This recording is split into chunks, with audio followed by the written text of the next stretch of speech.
11:19 minutos, ya está nuestro invitado a esta hora. El ministro de Turismo, don William Rodríguez, quien está aquí con nosotros en la cabina directamente. Muchísimas gracias por tomarse el tiempito para venir, por conversar con nosotros, y la idea es hacer un balance del trabajo realizado hasta ahorita. Bienvenido. Sí. Muy buenos días. ¿Cómo le ha ido, ministro? A mí me ha ido muy bien, gracias a Dios. Y el agradecido soy yo por darnos este espacio de comunicarnos con sus oyentes y de que podamos explicar algunas cosas que ustedes tengan interés y además otras que yo tengo interés en que queden absolutamente claras. Pero de verdad, muchísimas gracias por tenerme aquí. Bueno, ministro, como decía Lorena, en principio siempre le decimos a nuestros invitados que nos hagan un balance desde su óptica. Ya vendrán las preguntas, que son muchas, pero primero usted, obviamente decirle a la gente, las cosas van así, hasta hoy. Ok, tal vez lo justo sería hacer o iniciar ese balance desde el momento en que yo estoy en el ICT, ¿verdad? Porque obviamente antes se han hecho muchas cosas buenas, pero yo puedo responder, digamos, por lo que iniciamos en el 2022. En el 2022 llegamos a una institución, o llego yo a una institución que venía saliendo de una pandemia y tal vez de las actividades económicas más golpeadas por la pandemia fue el turismo, porque si ustedes se acuerdan, se dio aquella situación que se llamó temporada cero, ¿verdad? Es decir, donde no había turismo, claro. Simple y sencillamente las empresas turísticas no tenían clientes. Entonces, fue un momento difícil. En ese año, para que ustedes se den una idea, teníamos el presupuesto del ICT del 2019, que fue el último año normal. Habíamos tenido un presupuesto X. Ese año estábamos operando con 1/3 del presupuesto del año 2019 y obviamente había que tomar algunas decisiones muy puntuales. ¿Y cuáles eran esas decisiones? Probablemente la más crítica. Ok, teníamos que concentrarnos en lo que produjera en un corto tiempo, en lo que produjera visitación turística. Ok, y para eso tomamos una decisión. ¿Cuál fue? No ir a nuevos mercados, no ir a nuevas aventuras, por así decirlo, comerciales, sino basarnos en lo que ya teníamos construido y que probablemente, y así fue, nos iba a dar resultados mucho más rápidamente. ¿Ok? Lo hicimos así. El 2022 fue un año muy satisfactorio. Llegamos al 2023 y en el 2023 ya trabajamos con 2/3 del presupuesto que el ICT tenía en el 2019 y estuvimos muy cerca. Ese año, en el 2023, ya llegamos a la visitación turística que habíamos tenido en el 2019, que era el mejor año. Y aquí quiero hacer una precisión que me parece importante. Para efectos estadísticos, y eso fue gracias a una consultoría que en algún momento antes de pandemia el ICT contrató con la Organización Mundial de Turismo en conjunto con la empresa privada costarricense para determinar quiénes eran turistas o quienes son turistas realmente. ¿Por qué? Porque nosotros contabilizábamos, para darles una idea, nosotros contabilizábamos como turistas personas que ingresaban o ingresan por la frontera norte, para decir cualquier cosa, que vienen en trailers, vienen en tránsito hacia Panamá, porque van a dejar carga al canal de Panamá, y entonces esas personas las contabilizaban, del verbo ya no, las contabilizaban como visitantes extranjeros, porque traían pasaporte nicaragüense, salvadoreño, el que fuera, ¿ok? Y si hay algo que dio esa consultoría fue que esos no son visitantes turísticos, ¿ok? Básicamente iban para allá, los contabilizaban como visitantes turísticos y además cuando venían de regreso, porque iban de regreso a su país de origen, los volvíamos a contabilizar. Y les puedo poner varios ejemplos, pero no quiero llenarlos de datos. Y así pasaba con las tripulaciones aéreas, ¿verdad? Las contabilizábamos como turistas porque tenían un pasaporte extranjero, pero sabemos que ellos no venían por turismo, venían a trabajar. Claro, quedaban registrados. Y se van al día siguiente. O contabilizábamos a los residentes en el país, que cuando salían como residentes, claro, pero cuando entraban con un pasaporte extranjero y los contabilizábamos. Entonces, en el 2023 la visitación por la vía aérea ya superó los números que habíamos tenido en el 2019. Sí. Y el año 2024 fue un año excelente. Fue un año excelente. Estuvimos, cuando el Plan Nacional de Turismo establecía un crecimiento del 2.6 para ese año, o sea, el año pasado, tuvimos un 7.7% de crecimiento. Fue un año que podríamos denominar atípico, ¿verdad? Bueno, ¿por qué? Porque el mundo se abrió más, porque hicimos las cosas bien desde el punto de vista promocional. Es una serie de factores, ¿ok? Y entonces, pero hacia el final del año pasado, empezamos a ver una situación que obviamente responde a factores externos más que a factores internos. Y es una disminución en la tendencia primero y real después, que se agravó por otras circunstancias internas, por ejemplo, el cierre del aeropuerto de Liberia durante 3 días por circunstancias totalmente fuera del control del Instituto Costarricense de Turismo. Empezamos a ver una tendencia negativa a partir más o menos del mes de agosto del año 24, que se materializa ya con números negativos reales en septiembre y octubre. Octubre mucho más explicable por el hecho de que ahí cerramos 3 días el aeropuerto de Liberia y eso nos hizo perder entre 12 y 15 mil visitantes por turismo. Ya en diciembre, digamos que la tendencia se nivela, tuvimos una pequeña disminución, pero estadísticamente no significativa, de un 0.9. Y entonces ya empezamos en el mes de enero, digamos, con algo como mucho más normal comparativamente, si es que queremos compararlo. Hoy, y para concluir esta parte, hoy podemos decir que el turismo hacia el país está sano, tenemos un producto turístico sano, altamente deseado en el exterior, y soy repetitivo en eso porque es que me interesa que quede subrayado y en negrita, ¿verdad? Y que va en una vía muy positiva para lo que resta del año. Probablemente, de acuerdo con todos los cálculos que nosotros hacemos, este año vamos a terminar con un crecimiento entre el 3 y 4% en comparación con el año pasado, que ya lo dije, fue un año atípico, un crecimiento muy bueno. Esa es la situación del turismo en estos momentos. Le entiendo, ministro, entonces. El año pasado fue muy bueno, cifra buenísima. Pero este año, entonces va muy bueno, porque si crece 3 puntos más, es porque fue mejor que el pasado. Claro. Va a cerrar así, mejor bueno, que el esa es toda la... ¿De qué depende de que no? Bueno, de que hayan situaciones absolutamente fuera de nuestro control. Voy a decir algo a lo interno, que haya una situación de...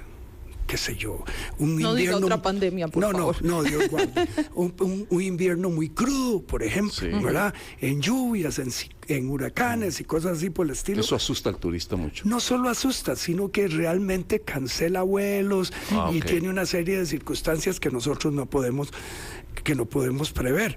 Esa sería una cuestión interna, digámoslo así. Pero una cuestión externa y que ya ha tenido sus repercusiones, y ahí son decisiones que se toman fuera de nuestras fronteras de tipo político, ¿verdad?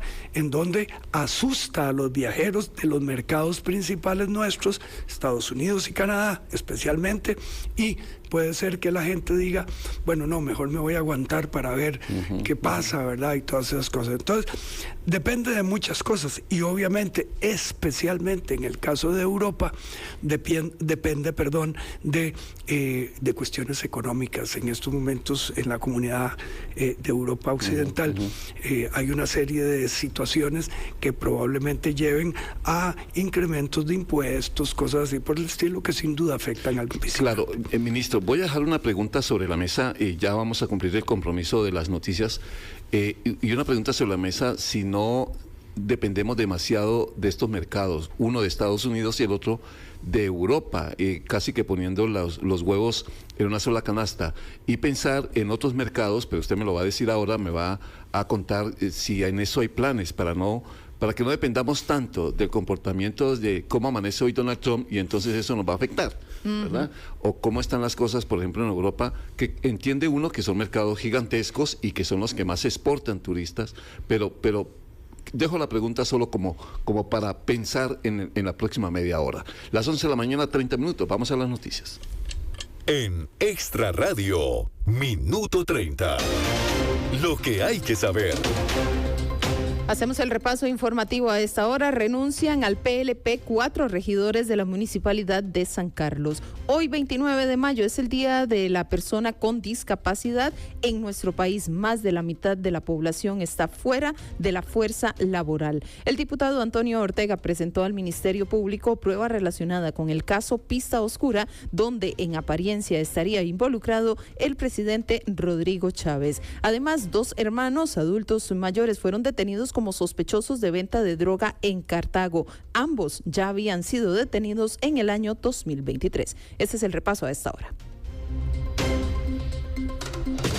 Todos los protagonistas. No solo ya por el control de territorio, sino también para dirimir asuntos. Estados Unidos será más grande, más fuerte. Aquí ustedes lo van a ver. Aquí está la prueba de nuestro enorme... La libertad de pensamiento, conciencia y religión siempre se mantiene. Ok. El programa está hecho para proponerlo a todos. Todos los hechos. Lo extraño es, y es la parte de la que no estoy segura, compañeros, si este proyecto ya había sido enviado. Vamos a esperar, porque todavía está en desarrollo. Estamos esperando que incluso la Cruz Roja nos entregue alguna información oficial de que... Pues aprovechamos y nos vinimos en caravana. Aquí andamos dando vueltas por todas las calles de Escazú, acompañando a los agricultores de esta zona y están... Si bien es cierto, está el hospital de niños para recibir a los más pequeñitos, ahí en el Hospital San Juan de Dios, ¿qué tanto llegan y qué tan vulnerables igualmente pueden ser, verdad? Todos los días, en Contexto, para comprender la actualidad. De lunes a viernes, desde las 10:30 de la mañana. En Contexto, otro producto del Grupo Extra. En Contexto, esta es la actualidad y sus protagonistas. Las 11 de la mañana, 32 minutos. Esta mañana el ministro de Turismo, William Rodríguez, con nosotros. Lorena, se opacó el día. Estamos diciendo que había un sol en la mañana agradable, pero yo no sé. Sí. No están anunciando lluvias, ¿verdad? De hecho, acaba de llegar un reporte del Instituto Meteorológico Nacional y viene acompañado de una imagen con mucha neblina. Si usted me regala un segundo, podemos repasar rápidamente ahora lo hacemos. ¿Qué es lo que dice este reporte? Pero no dejemos la sombrilla entonces. No, mejor no. 11:32. Señor ministro, al presentar usted el balance y además anunciarnos que en efecto tuvimos un 2024 muy bueno y se anuncia un cierre de año que Dios quiera, crucemos los dedos, que sea así, que haya un crecimiento importante de 3 puntos promedio, que convertiría el 2025 entonces en mucho más histórico que el año anterior. Pero dependemos mucho, lo que usted nos explicaba, de obviamente de temas también que puedan pasar, por ejemplo en Europa o por ejemplo en Estados Unidos, de alguna cosa interna que ojalá que no. Pero le hacía la pregunta, yo no sé, teniendo en cuenta que sí son mercados muy grandes, son las potencias, Estados Unidos, Europa, si dependemos mucho de cómo les vaya a ellos para ver cómo nos va a nosotros. ¿No es hora de cambiar un poco la estrategia? Está hablando alguien neófito en el tema de cómo manejo el turismo y frente a semejante experto en el tema del turismo. Pero digo, ¿no es hora como de pensar una estrategia o este es el juego? No. A ver, tal vez cuando hice al inicio un repaso de cómo habíamos venido actuando después de pandemia. Dije que en el 22 trabajamos con 1/3 del presupuesto, en el 23 trabajamos con 2/3 y en el 24 ya tuvimos el presupuesto balanceado, por decirlo de alguna forma. Y el 25 ya tenemos un presupuesto mayor. Este año estamos invirtiendo $43 millones en promoción en el exterior. ¿Por qué hago esa referencia? Porque eso nos permite ir a mercados o ir a potenciar mercados que no estábamos haciéndolo anteriormente, tratando efectivamente de buscar un balance en que no dependamos tanto de dos mercados, básicamente, de los Estados Unidos y Canadá, ¿verdad? Que son nuestros mercados naturales. ¿Por qué son nuestros mercados naturales? Bueno, porque están a 4 o 5 horas de vuelo, diferente a Europa, donde estamos a 10, 11 o 12 horas de vuelo. Por naturaleza, al ser humano le gusta desplazarse a lugares fuera de su área, digamos, de conocimiento, pero que tengan alguna cercanía con su lugar. Y eso, digo, en mucho sentido, es una ventaja para nosotros con relación a los Estados Unidos y Canadá, ¿verdad? Con Europa, ciertamente también hemos tenido un éxito muy claro en 6 mercados. 6 mercados que son al día de hoy nuestros mercados referentes. A saber, Alemania en primer lugar, Francia en segundo lugar, Reino Unido en tercer lugar, España en cuarto lugar, los Países Bajos en quinto lugar y Suiza. ¿Ok? Ahora, ¿por qué esos son nuestros mercados más importantes? Porque tenemos una conexión aérea directa, entendiendo directa, sin escalas, ¿verdad?, entre esos países y nosotros. Porque aquellos mercados que no tienen conexión directa, que tienen que hacer una escala para llegar, son muy difíciles de desarrollar. Prácticamente que es una inversión que reditúa poco o cuya eficiencia, entendiendo como eficiencia costo-beneficio, es de largo plazo. Entonces, en estos momentos, ¿qué es lo que nosotros estamos buscando en ese sentido específico de nuevos mercados? De lograr vuelos directos, sin escalas, desde ciertos mercados que para nosotros son importantes. A saber, Brasil, que lo logramos el año pasado. Y ahora tenemos un vuelo directo desde Sao Paulo a San José, con una línea aérea que se llama GOL, ¿verdad?, que tiene 4 vuelos directos desde Sao Paulo a San José. Eso nos está permitiendo hacer un esfuerzo especial y particular en Brasil. Argentina es el otro mercado en Sudamérica. Con Argentina nos ha costado más tener un vuelo sin escalas, pero logramos lo más cercano a un vuelo sin escalas, que es una escala, pero los pasajeros no se bajan del avión, se quedan del avión, bajan unos, suben otros y el vuelo continúa. Eso lo logramos con Avianca en este caso. Y en Europa estamos buscando 3 mercados que para nosotros, de acuerdo con todos los estudios que tenemos, son los que podríamos desarrollar en un futuro muy cercano si tenemos vuelos directos. Uno es Italia. Ese es el número 1. Italia, donde estamos muy esperanzados porque la línea aérea italiana pasó a ser ahora parte de Lufthansa, y ya Lufthansa nos conoce, porque tiene vuelos directos desde Alemania a San José, y entonces ya negociar con ellos es como mucho más fácil que negociar con una línea aérea nueva. Entonces, Italia. El otro es Portugal.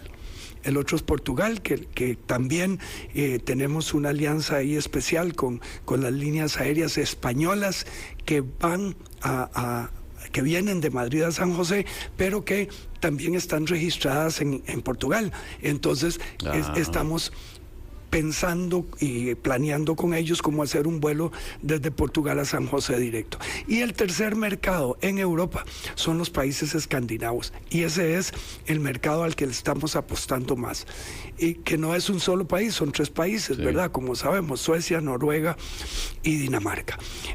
Estamos negociando con la línea aérea SAS, que es Scandinavian Air System, un vuelo directo desde Dinamarca, desde Copenhague a San José, no sería de Suecia, no sería, pero ellos tienen las conexiones, ¿verdad? Entonces, estamos trabajando muy fuertemente en eso, pero es importante que nuestros oyentes entiendan, las negociaciones con las líneas aéreas no son plantearles un proyecto y ya sí, dentro de 4 meses empezamos a volar. No, no es así, no es así. Son negociaciones que se llevan generalmente 2 años como mínimo y tal vez un poquito más. ¿Por qué? Bueno, porque ahí no solo entra en juego lo que nosotros como destino podamos ofrecer, sino lo que nosotros como institución podamos apoyarlos a ellos económicamente, con campañas cooperativas, lo que los aeropuertos costarricenses les puedan ofrecer como incentivos y otras cosas que los tour operadores nacionales, o sea, el sector privado, interviene también. Pero bueno, nosotros coordinamos todo ese esfuerzo y estamos muy avanzados con esos 3 países, ¿verdad? ¿Por qué? A ver, entendiendo lo de las escalas, y claro, tiene toda la razón, ministro, que no hay cosa más aburrida. Dicen, vamos a ir a pasear fuera del país, pero no tan lejos. ¿Verdad? Sí. Y sin horas de espera entre esas escalas. ¿Por qué no China? Por 2 razones, ¿ok? Porque no podríamos tener, al día de hoy, no podríamos tener un vuelo directo desde China a San José. Y yo diría que esa es la segunda razón más importante, porque inclusive el vuelo que hay de China a México tiene que hacer una parada en Tijuana. De lo contrario, no llega el avión. Capacidad directo del avión, sí, como tal. Sí, no hay capacidad en los equipos actuales para hacer un vuelo Beijing o Shanghai, San José. No existe. Sí. ¿Ok? Esa es una. Y 2, y la más importante, porque el tipo de turismo chino no es el tipo de turismo que nosotros queremos incentivar. ¿Ok? El mercado chino busca otras cosas que no es lo que Costa Rica ha basado su producto turístico, que es naturaleza, aventura, ese contacto con la naturaleza, y el chino no está dispuesto a probar, es decir, hay que hacer menús especiales chinos, sí, y una serie de cosas que preferiría tenerlas o mantenerlas genéricamente. No es el tipo de turista que busca lo que nosotros ofrecemos. Ellos buscan otro tipo de atractivos, ¿verdad? Y que por muchos los tienen más cercanos que nosotros ahí, ¿verdad? Tailandia y otros países cercanos a China que les ofrecen, además de naturaleza, les ofrecen esas otras cosas que a nosotros no nos... Y entonces eso es lo mismo que pasa con esos países precisamente alrededor, Japón, Corea. A ver, ¿es una dinámica parecida? Es similar, aunque hay diferencias muy importantes entre Japón y China, por ejemplo, ¿ok? Hay un aspecto que no lo cité, pero que es importante, tanto en China como en Japón. Ellos tienen 2 semanas de vacaciones, punto, ¿ok? Y en 2 semanas de vacaciones, ellos tienen que gastar 2 días para llegar a Costa Rica y 2 días para devolverse, ¿verdad? Digo, bajo el esquema actual, si tenemos un vuelo directo, eso podría cambiar, pero bueno, ya dijimos que en el caso de China no existe esa posibilidad. Pero el turismo japonés sí es un tipo de turismo un poco más cercano a lo que ofrece nuestro producto turístico. Nosotros tenemos un producto turístico muy definido. El modelo es un modelo basado en la naturaleza, parques nacionales, reservas biológicas, todo lo que son áreas protegidas y todo lo relacionado con eso, ¿verdad? Con la naturaleza, o sea, aventura, rafting, todas esas cuestiones, ¿verdad? Ni Corea del Sur, ni China, ni Japón, en un poquito menos intensidad, son mercados que nosotros pudiéramos explotar con alguna efectividad, entendiendo que el producto sea atractivo para ellos como nosotros lo estamos ofreciendo. Ok, ministro, y con respecto a las diferentes campañas que se realizan por parte del ICT, y usted que tiene la oportunidad de ir a presentar inclusive a los otros países, vamos a ver, uno sale del país y pues las veces que uno ha tenido ese chance, de verdad, uno ve esas cosas que, wow, fuera de Costa Rica, por supuesto entendiendo las bellezas de nuestro país. Pero entonces, ¿cómo convencer a la población que, si bien es cierto lo que está en ese país es destacado, cómo convencer mediante ese tipo de ferias, publicidad buenísima que hemos visto últimamente, de hecho, para que digan, mira, existía Costa Rica, que tal vez a veces sigue pasando que nos confundan con Puerto Rico, por ejemplo, ¿verdad? Entonces, ¿cómo se hace ese posicionamiento de marca, que al final y al cabo es eso? Gracias. Vea, tal vez para hacerle una acotación con relación a lo que usted acaba de decir. Hace muchos años, cuando yo empezaba en turismo, el tema de Puerto Rico y Costa Rica era un tema, porque fuerte. Cuando llegábamos era, sí, ustedes Puerto Rico y son una isla y todas esas cosas. Eso ya no ocurre. Ya no pasa. Ya no ocurre. Okay. El posicionamiento que tiene Costa Rica en el mundo es tan definido, es tan claro, es que ya más bien yo creo que son los puertorriqueños los que están sufriendo. ¿Verdad? Pero para contestarle su pregunta, a ver, nosotros definimos los mercados con base en dos aspectos. Lo que son los mercados, llamémosle geográficos para que entendamos, o demográficos. Geográficos no, demográficos, que son determinadas áreas en determinados países. Nosotros tenemos 9 países a los que estamos referidos en estos momentos y en los que hacemos esfuerzos promocionales. Canadá, Estados Unidos y México, en el caso de las Américas, y los 6 que cité anteriormente en el caso de Europa. ¿Okay? Esos países nosotros los dividimos en dos áreas, digamos, tal vez áreas no es la palabra, los dividimos en 2 aspectos. Demográficamente, ¿qué es demográficamente? Las personas que están básicamente de 30 años para arriba, que tienen estudios universitarios, que ganan más de $100,000 al año y que viven en áreas urbanas o suburbanas, ¿ok? Esa es una clasificación clara de lo que es una estrategia de segmentación demográfica. Y la que acabo de decir es la que nosotros aplicamos.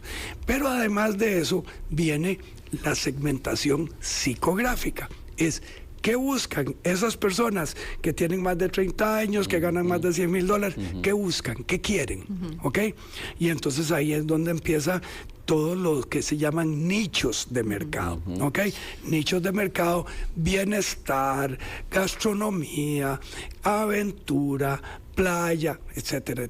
Entonces, a eso, que ahora es muy fácil de identificar, ahora hay bases de datos para todo, gracias a Dios. Antes era poco así, va sacando comportamiento del viento, sí. Ahora eso es muy fácil de identificar. Entonces le hablamos a esas personas mucho más directamente, mucho más claramente, en función de lo que ellos quieren. Y ahí es transversal el asunto. Ya no es porque vivo aquí o porque vivo allá, o porque tenga 50 o 100 años. Siempre hay gente con aventura o que quiere aventura, que tiene 30, que tiene 40 y que tiene 50. Bueno, aquí han sacado un dato por ahí que la persona de mayor edad que ha ido a hacer rafting es una persona de 92 años, ¿verdad? Bueno, nada más como para ponerlo de ejemplo, en el sentido de que los aspectos psicográficos no están definidos porque usted gane tanto, sino por una serie de factores internos que le dan valor a su vacación. Claro, ministro, como en todas las cosas, siempre va a haber los muy optimistas, los fatalistas, y cuando principalmente se le mete el tema político, aquí sí, ¿no? Nos sacan a bailar a todos. Pero hay una cosa que yo no sé si hay que tener muy en cuenta, y es mi consulta principalmente en ese sentido.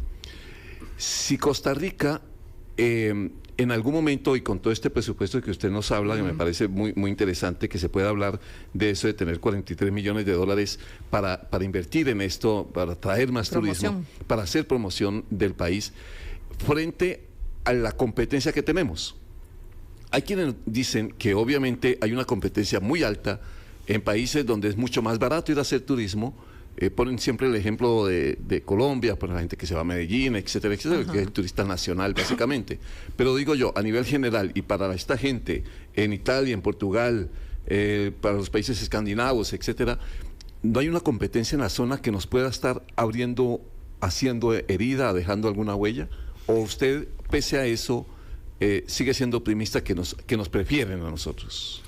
Vean, viera cómo le agradezco que me haga esa pregunta, de verdad que sí, porque he visto muy a menudo últimamente de que nos ponen como competencia de El Salvador, de Guatemala, Nicaragua. de Nicaragua, y permítanme decirle, pero con absoluta certeza y además énfasis subrayado, como decía, y en negrilla, que ninguno de esos países es competencia nuestra.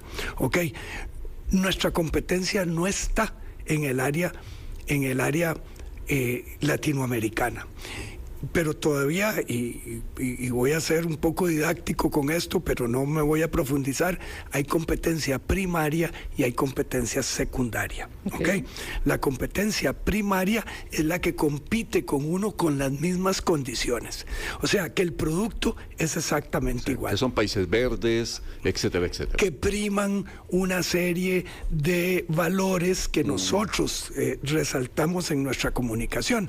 Y esa competencia está básicamente en Asia, ¿ok? Claro. Está básicamente en Asia, Tailandia, Sri Lanka,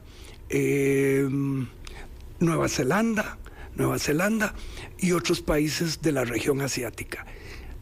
Pero ni por asomo los países centroamericanos son competencia nuestra. Lo que nosotros ofrecemos versus lo que ellos ofrecen es otra cosa, y además sus mercados son diferentes totalmente a los nuestros. Les voy a dar un ejemplo como para visualizar mejor esto. Ahora en la temporada de Semana Santa, lo que llegó a El Salvador como visitantes del exterior, y que ellos obviamente contabilizan como turismo, y está bien, fueron gente de Honduras y de El Salvador. Nosotros no tenemos turismo de Centroamérica, no tenemos turismo de Centroamérica prácticamente, ¿verdad? Entonces, lo que llegó a Panamá como en Semana Santa, estoy hablando de la Semana Santa nada más, el 32% fueron suramericanos. Nosotros de Suramérica todavía tenemos muy poca visitación. ¿Okay? Entonces, y lo ejemplifico más, así como más dramáticamente, cuando hablamos de la compra de un carro. ¿Ok? Es decir, si usted tiene las condiciones para comprar un carro de alta gama, para no decir aquí no hay problema. Un Audi, un Mercedes-Benz, etcétera, etcétera, el precio no es lo más importante. Es decir, usted tiene los recursos para pagar el carro y para pagar el marchamo, porque después viene el marchamo todos los años, y pagar eventuales reparaciones, etcétera, etcétera. Versus el que quiere un carrito de esos. Un Hyundai normal. Bueno, ahora hay más baratos que los Hyundai, ¿verdad? Ahora hay carritos de $15,000 y que vienen de otros países del Asia, ¿verdad? Es decir, este carro de $15,000 no es competidor del Audi, del Mercedes-Benz, no son competidores. Claro, su mercado es distinto. Es totalmente distinto. Y perdonen, no quiero que suene feo ni arrogante, pero nosotros somos este producto de alta gama. Exactamente, nosotros somos este producto de alta gama. Entonces, ministro, es por eso que tal vez desde Costa Rica se tiene esa percepción, porque siempre se hace la comparación, que si voy a algún lugar en Guanacaste, ¿verdad? Por ejemplo, se paga un montón de dinero y que al final la gente dice, mejor me voy para Colombia, ¿verdad? ¿Es que se está haciendo un turismo solamente para el extranjero con plata? No.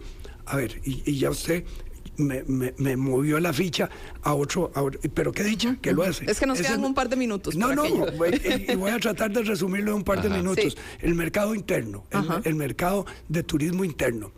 Ok, el mercado de turismo interno, y voy a ser muy preciso. Por favor. Son 3 viajes por año de las personas que hacen turismo interno, que es el 62% de la población, ¿ok? El 62% de la población que va 3 veces con 3 personas en promedio y 3 días, es que es muy fácil de acordarse, 333.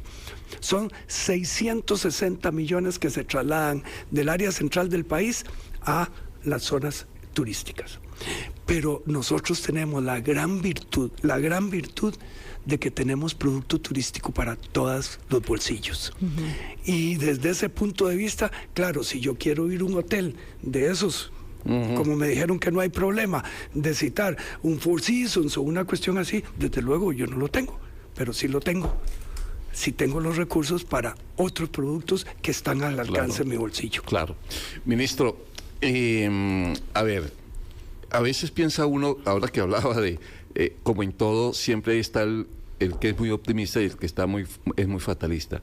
Yo no sé si usted siente que a veces el principal competidor y enemigo del turismo nacional es el propio tico, en el sentido de nos está faltando más capacidad de vender más el país como tal y no ser tan fatalistas en algunas cosas. Es que a mí me llamó la atención porque le hice la pregunta a una entidad en un programa aquí en Asiento Extra, de si, por ejemplo, la inseguridad que a veces uno cree que a todos los turistas en el mundo le están diciendo no vaya a Costa Rica porque allá la inseguridad es muy alta y están matando a la gente, y me dijo 0. No hay turista que pregunte eso. Es 0. Y dije, 0, me dijo, 0, o sea, no lo hay. A veces no es que nosotros vemos las cosas más fatales de lo que afuera nos ven. Un minuto nada más. Un minuto. Viera que yo pienso que hay un grupo de esos que usted denomina fatalistas, pero que no son mayoría. Si hay algo que en las encuestas de salida los turistas nos dicen qué es lo que más a la pregunta, qué es lo que más le gustó de Costa Rica, el 82% contesta que los costarricenses. Es el trato. El trato de los costarricenses, la forma de comunicarnos con ellos, etcétera, etcétera. Y nada más para reafirmar lo que le dijo esa persona, viera que sí, no hay ningún indicio de que lo que estamos viviendo en el tema de seguridad sea algo que turísticamente nos está afectando en estos momentos. No hay ningún indicio. Que a nosotros nos tiene un poco afectados y asustados lo que hemos visto en los últimos tiempos, pues no hay duda, porque no podemos tapar el sol con un dedo. Pero desde el punto de vista turístico no nos está afectando. Pues, ministro, qué bueno que haya venido, que haya compartido con nosotros estos minutos aquí en nuestros estudios de esta radio. Gracias por el trabajo. Creo que ustedes van a revelar ahora más cifras ahora en la tarde, pues estaremos pendientes de todo esto que hemos contado. El ministro William Rodríguez, ministro de Turismo, y con nosotros. Ministro, que le vaya muy bien. Gracias, muy amables por este espacio. Y compartir esta